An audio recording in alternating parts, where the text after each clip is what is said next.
Shalom. Back with part 5. Let's continue here. All right.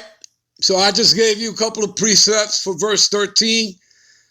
That thou shalt tread upon the lion and the adder and the young lion and the dragon, and thou shalt trample under feet. All right. And I took you to Psalms 58 and 10, and I took you to Malachi 4 and 1, verse 1 through 3. All right. So verse 14. And because he have set his love, all right, upon me, all right, you know, the ones that what?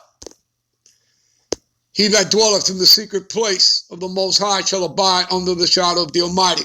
That would be starting with our elders on down, all the brothers and sisters that are in this truth, all right, that are in this ministry, that have this truth, wisdom, knowledge, understanding of these scriptures. All right, that's who that's talking about. And again, that's a small number, people. That's a 1/3, okay? Because 2/3 of our people cannot receive this, as well as the world cannot receive this. All right? So because he has set his love upon me, right? Because we seek him. We are consumed by these scriptures. All right? Therefore will I deliver him. You see that? Deliver him. And will set him on high because he have known what? My name. How many times we got to tell you how important it is to have the names of the Heavenly Father and his Son? Because the name of the Heavenly Father is not God. It's not God. It's not a title. It just means power. Okay? You got to have the name. You got to call upon the name. When you pray, you got to pray upon the name. Pray upon the name of Yahweh. How do we do that? Through his Son, Yahweh Shai, because he's the mediator. He's our lawyer. He's the go-between. Right? Where do we read that? 1 Timothy 2, 4, and 5, right? Okay? So you have to do that. And I already took you to precepts, to show you, how important the name is. As a matter of fact, let me do that again. All right? Give me a minute. See here? Proverbs 30 and 4. Who have ascended up into heaven, or descended, who have gathered the wind in his fist, who have bound the waters in a garment, who have established all the ends of the earth. What is his name? Which would be the Heavenly Father, Yahweh. And what is his Son's name? Which is Yahushua, if thou can tell. You see? So you got to seek those names out, people. All right? You got to seek it out.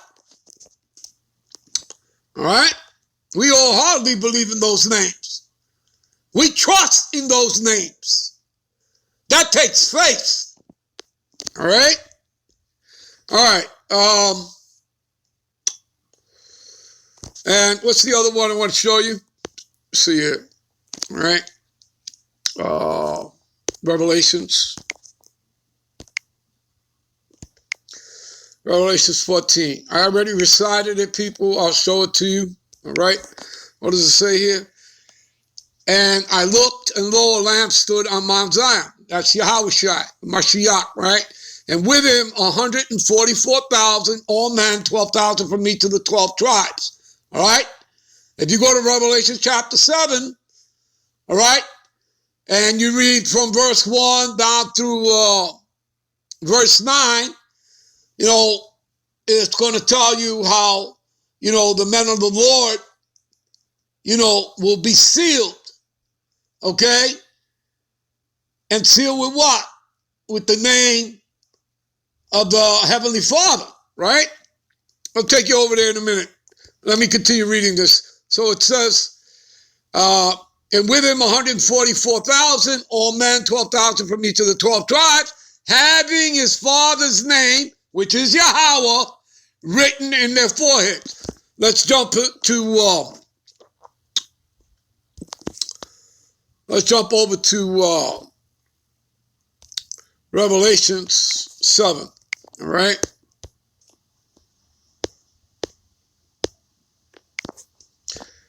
Revelation's the 7th chapter, right? And after these things, I saw 4 angels standing on the 4 corners of the earth, north, south, east, west. All right? These angels are holding back the winds of destruction. That's what it's going to talk about here. Holding the 4 winds of the earth. Those winds represent the destruction that's coming upon the earth. And that the wind should not blow on the earth, nor the sea, nor any tree. And I saw another angel ascending from the east, having the seal of the living God. You see that? The seal. All right? And he cried with a loud voice to the 4 angels, right? To whom was given to hurt the earth and the sea, right? Talking about the 4 angels that are holding back the winds, the destruction, saying, hurt not the earth, neither the sea nor the trees, till we have sealed the servants of our God power, which would be who? Yahweh, right? In their foreheads, right? And what does it say over here that we just read? And it says, and the Lamb stood on Mount Zion with him 144,000, having his Father's name written in their foreheads. You see that? That's the seal. That seal is also known as a mark, which means, in other words, it's an invisible seal, an invisible mark. We go to Ezekiel 9:4. Okay? Now, what does it say here? All right? Matter of fact, I got to go to the blue letter for this. All right? So you guys can see it. So let me do that. Let me go to Ezekiel 9:4 in the blue letter. All right? Ezekiel 9:4. All right? And what does it say here? And the Lord said unto him, go through the midst of the city, right? Through the midst of Jerusalem, that means through the midst of Israelites, okay? And set a mark upon the foreheads, you see that? Of the men that sigh and cry for all the abominations that be done in the midst thereof, right? So now, we're going to go to this word mark here, okay? All right? See it? Mark. Strong's H8420. Tav. Tav. Tav. What does it mean? Desire, mark. See, mark as a sign of exemption from judgment. You see that? So who's that talking about? The ones that have the names of the Most High, the Heavenly Father, Yahweh, in their forehead, but also the Son's name, Yahushua. You understand? You understand? And these are the men that, as you can see, they are faithful and true. These will be the men that will not bow down to the image, to the beast, to its image, to the mark, you know, or the number of his name. They're not going to bow down to any of it. You understand that? Do you get it? Do you understand that, people? Do you understand that? All right? See? A mark on the forehead, sign of exemption from judgment. You see that? Do you get it, people? Do you see it? All right? You see? All you have to do is read the scriptures. Okay? It's all here. All right? The truth, the wisdom, the knowledge, the understanding, it all is here. It comes from here. And there's no higher level. Okay? I believe it was that Theodore Roosevelt who had, made the comment that, reading the Holy Bible, the scriptures, was a greater education than a college education. Yeah, he said that. All right? All right, he said that. All right, So, let's see here. Let's go back to, where are we? Psalms 91, right?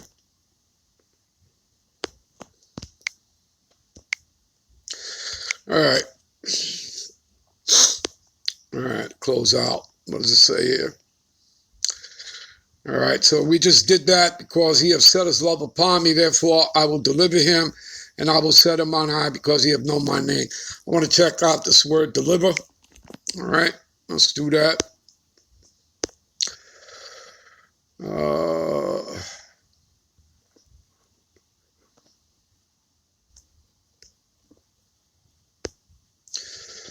right. Strong's H 6403. Palat. Okay, what does deliver say here? To escape, save, deliver, slip away. See that? All right. To bring into security, deliver, cause to escape, cast forth, to be delivered, to bring into security, to bring to safety. You see that? That's what the chariots are about, okay? Besides coming to kick ass, to destroy Esau, Edom, and his kingdom and take down his military, they're coming for the elect, as we read in Matthew 24 and 31. And he shall send his angels at the sound of the trumpet, and they shall gather together his elect from the four winds, north, south, east, west, from one end of heaven unto the other. All right? Okay? Anyway, what else here? All right. Well, let me see something. Let's see.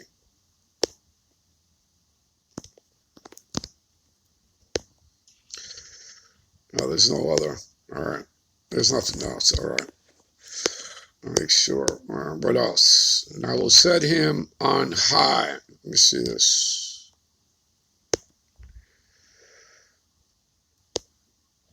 To be high of prosperity. He's going to set us on prosperity, of course. To be exalted. You see, of the Most High. We're going to be exalted. All right. Don't want an effective hustle, all right? Be exalted. And I got a perfect example of that. Give me a minute here.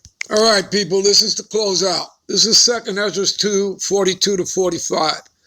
And I, Ezra, saw upon Mount Zion a great people, right? Talking about Israelites, right?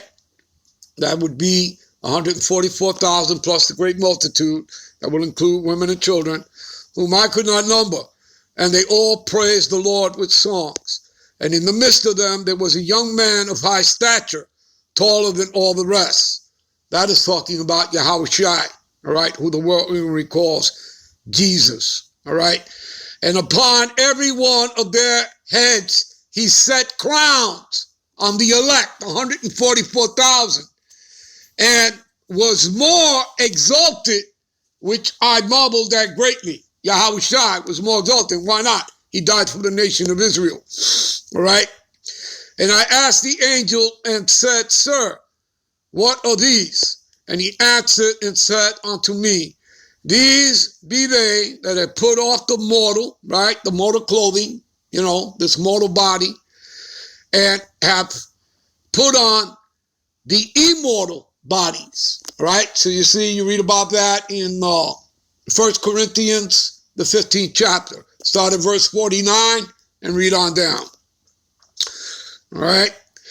And have confessed, you see this? And have confessed the name of the God power, the Most High Yahweh. You see? So again, you see how important it is. Now are they crowned, right? The elect, and receive palms. There you go. All right, people, I'm out. I'm on to the next one. That's the end of this 5-part series. Shalom.